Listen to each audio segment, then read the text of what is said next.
On n'est pas sur ça, effectivement. On va enchaîner et on va maintenant se projeter un petit peu, messieurs, sur la Coupe du Monde qui arrive d'ici une petite semaine quasiment. Pendant qu'on tourne, messieurs, dames, on a même eu une breaking news, comme on dit dans le métier, puisque Presnel Kimpembe est finalement absent du groupe de l'équipe de France, remplacé par Axel Disassi. Ce matin, on a eu l'appel aussi de Marcus Thuram pour rejoindre les Bleus, ce qui nous amène vers cette Coupe du Monde et ce thème des blessures qui va grandir au fur et à mesure qu'on se rapproche de la compétition. On sait que certaines sélections vont avoir des matchs amicaux, d'autres non, mais on n'est pas à l'abri d'avoir de grosses surprises d'ici le début de ce mondial. Et on va prendre l'exemple qui nous parle peut-être le plus en tant que Français, c'est le cas Karim Benzema qui pourrait peut-être ne pas être là. Est-ce que chez vous, messieurs, c'est un thème qui continue de grandir? Peut-être David, on sait que Marco Reus a été écarté de la sélection allemande pour ces raisons-là. Est-ce qu'il va pouvoir y avoir est-ce qu'il y a d'autres cas en suspens? Alors sur des blessures pures et simples qui vous empêchent de jouer, pas nécessairement, pas nécessairement. C'est vraiment l'état de forme qui a été aussi la boussole, qui a été la variable d'ajustement pour le sélectionneur Hansi Flick. Un Hummels n'y est pas pour des raisons, par exemple, de hiérarchie dans le vestiaire. Donc ce Ouais. sont des choses complètement différentes. Sur les blessures compliquées, entre guillemets traumatisantes, Marco Reus, évidemment, parce qu'il a manqué dans les années, dans la décennie précédente, des grands tournois, et ça a toujours été une tragédie, même si le mot est peut-être un peu fort. Et puis, on pense évidemment à des joueurs qui jouent en Allemagne et qui ne sont pas des Allemands, comme Sadio Mané, bien sûr. Pour le reste, pour l'instant, c'est à peu près cohérent par rapport à d'éventuelles blessures. On croise les doigts. Il y a Marc-André Ter Stegen, dont on a appris ce lundi matin que une grippe l'écartait de la préparation avec ses camarades et qu'il ne rejoindra la Mannschaft que plus tard. Mais c'est un cas entre guillemets Ouais. annexe, même si c'est le gardien numéro 2. Il y a pas de grande épidémie pour l'Allemagne au moment où on parle. Philippe, Timo Werner est il est out. Out. Lui, oui, blessé à la cheville, d'accord. effectivement. C'est exact, Philippe. C'est vrai, j'oubliais Timo Werner. On a des remplacements qu'on estime équivalents, pas sur le profil de joueur, mais sur le poste et sur la qualité footballistique à l'arrivée. Ça peut être Müller, ça peut être Havertz, ça peut être un avançant plus classique comme Moukoko ou Niklas Füllkrug, n'est-ce pas, le phénomène? Le fameux. Mais non, non, il y a pas, à part ces cas-là, effectivement, ils ne sont pas forcément négligeables. Pour l'instant, on est à peu près préservé. Philippe, est-ce qu'il y a aussi cette crainte, alors on parle des blessures pendant la Coupe du Monde, il y a aussi peut-être cette crainte d'avoir une fin de saison en club qui sera complètement parasitée par ce calendrier dément et par le fait que Ouais. certains joueurs ont prévu d'atteindre leur pic de performance en décembre, mais que en février, ils risquent de manquer un petit peu de diesel dans le réservoir. Oui, alors et d'autre part, nous, on est peut-être un peu plus touchés justement par c'est pas encore, on va pas parler d'épidémie de blessures, mais Ouais, quand même, ça commence à devenir un petit peu inquiétant parce que on- deux joueurs vont manquer, Ben Chilwell et Reece James surtout, qui faisait un début de saison mais oui, magnifique avec c'est vrai. Chelsea, qui était à mon avis était titulaire dans l'équipe de Southgate. Ben Chilwell était quand même une très belle solution à gauche, surtout que comme Southgate aime jouer avec un back three, trois défenseurs centraux, Chilwell est un piston idéal. Donc ces deux-là n'y seront pas.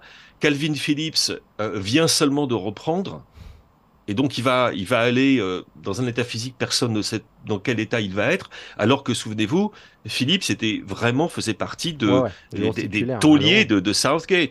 Et on a également Kyle Walker qui est un autre titulaire, et Kyle Walker a également été blessé, va aller et dans le groupe, mais on ne sait pas dans quel état il sera. Donc en Angleterre, c'est compliqué à gérer. Et derrière, encore une fois, nous on va enchaîner le 26 décembre, donc le Boxing Day, on remet ça.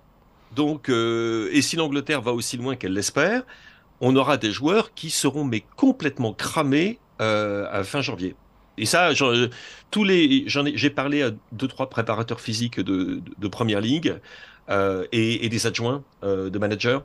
Et tous me disent que ils sont complètement, ils naviguent à vue. Ils naviguent dans la brume dans laquelle s'exprime David en ce moment. Nous, c'est la brume au niveau de ce à quoi va ressembler l'état physique de ces joueurs. Parce qu'en fait, ils ont en effet, ils jonglent Est-ce qu'on se prépare pour être au top au mois de décembre pour la Coupe du Monde? Est-ce qu'on se prépare pour être au top avec son club au mois de février et mars quand les choses très très sérieuses recommencent en Ligue des Champions? On a Et aussi notre... il y a d'autres pays, hein, je pense que le Portugal a vraiment payé Oui, un très très lourd tribut, puisque bon, Ricardo Pereira, bien sûr, mais Pedro Neto et Diogo Jota, aïe aïe c'est aïe beaucoup. aïe aïe, Ça fait ça beaucoup. fait très très mal de perdre ces deux joueurs-là. On parlait de l'aspect physique, il y a aussi le risque de la décompression qui guette à peu près tout le monde finalement. On se souvient du cas Lionel Messi, alors il y avait eu son transfert aussi, mais son titre post-Copa América l'avait un petit peu libéré et on sentait qu'il était un petit peu moins connecté au football. Je me tourne vers toi Elton parce que évidemment on pense au Paris Saint-Germain, à ces trois stars qui évoluent dans trois sélections différentes, trois sélections qui arrivent au Qatar avec un statut de favori quasiment. Est-ce que c'est peut-être, alors on parlait du risque physique qui existe, est-ce que là aussi il n'y a pas le risque de perdre des joueurs en route et que certains reviennent du Qatar en ayant la tête complètement ailleurs et qu'ils ne soient pas complètement concentrés sur les échéances en club qui arrivent? C'est une question qui est très importante parce qu'il ne faut pas oublier que le mental commande sur le physique. Ouais. Et pour moi, c'est une donnée. Je vais m'appuyer sur ce que disait Didier Deschamps post-2018, à savoir qu'il avait parlé de son cas quand il était champion du monde en 98 Oui. et que la saison suivante, elle n'a pas été bonne pour Didier Deschamps sur le plan personnel. Et et il y a aussi une blessure qui a été très importante dans sa carrière parce qu'il a été blessé longtemps. Quand tu es dans un sentiment de plénitude, c'est très difficile de penser au match un match plutôt abordable dans un stade qui ne sera pas un stade de Coupe du Monde. Oui. Donc forcément, il y a un effet de décompression. Et quand on parle de Neymar, quand on parle de Messi, on est possiblement sur la dernière Coupe du Monde de Lionel Messi. Il a encore confirmé à la presse argentine il y a quelques jours. Neymar, on a dans l'idée que c'est peut-être la dernière Coupe du Monde. Kylian Mbappé, c'est un cas différent. Mais ce que je veux dire par là, si tu vas au bout, il peut y avoir un sentiment de plénitude, comme si tu es sur un échec, enfin je mets échec entre guillemets parce qu'il n'y a qu'un vainqueur de l'absolu niveau Coupe du Monde, forcément ça peut avoir un impact sur la saison. Nous, de notre regard d'observateur, on se dit les matchs s'enchaînent, donc forcément on a dans l'idée qu'il doit y avoir une certaine régularité, mais on parle quand même de sportifs, on parle surtout d'êtres humains qui forcément sont conditionnés notamment par cette dimension mentale où justement tu ne peux pas accueillir le succès et la défaite de la même manière. Donc forcément, ça en aura un impact sur la suite de la saison. Maintenant, quand tu as parlé de décompression, il faudra juger sur les matchs à venir. Il y a la décompression, il peut y avoir aussi la rivalité. Philippe, on se souvient tous de l'épisode Rooney-Cristiano Ronaldo.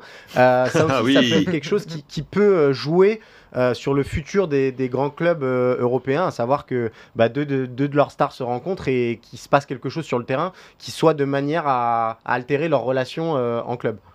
Oui, puis n'oublie pas que nous on rencontre le Pays de Galles en poule également. Ça va dégager ça, je peux te le garantir. Je crois que les Gallois vont y aller franchement avec beaucoup beaucoup de bon cœur. Non, en effet, ça. Mais je veux dire, on parle vraiment en ce moment, on se projette. On est dans presque le méta hypothétique parce que on n'a absolument aucune idée de la sauce à laquelle on va être mangé. Mais on sait qu'on sera mangé d'une manière ou d'une autre, hein. Que ce soit les sélections, que ce soit les clubs, et les joueurs seront mangés de toute façon. Et non, comme tu le dis, c'est un facteur de plus à prendre en ligne de compte avec ce mondial, oui, qui tombe comme, oui, c'est pas un cheveu, c'est la perruque qui tombe dans la soupe là, en l'occurrence. Hein. En plus, surtout qu'il ne faut pas oublier que là, on est sur la saison 2022-2023 où il y a la Coupe du Monde en hiver. Et il ne faut pas oublier qu'on sort de 3 saisons bizarres. Oui. C'est-à-dire qu'il y a eu la saison 2019-2020 avec le Covid qui a interrompu beaucoup de choses. La saison 2020-2021, on a dû récupérer des matchs parce qu'il y a eu le Covid, donc il y a eu une préparation décalée. La saison 2021-2022, on avait dans l'idée qu'il y aurait la Coupe du Monde. Donc on sera sur une Coupe du Monde qui sera l'aboutissement de 3 années pleines, mais qui ont été bizarres. Des années chaotiques, des années chaotiques et qui peuvent avoir un impact, notamment sur la santé des joueurs et même sur la santé des équipes, parce qu'on est sur des équipes en club qui font quasiment que de la récupération. Il n'y a pas d'entraînement tellement spécifique, parce que tous les 3 jours, on est sur des semaines anglaises, on joue énormément, donc par rapport à ça, c'est très difficile d'essayer de faire progresser son équipe collectivement. Pour les joueurs, c'est très difficile de progresser individuellement, parce qu'il y a de la récupération, il y a des matchs, et forcément, ça joue sur le physique dans un premier temps, et surtout sur le mental.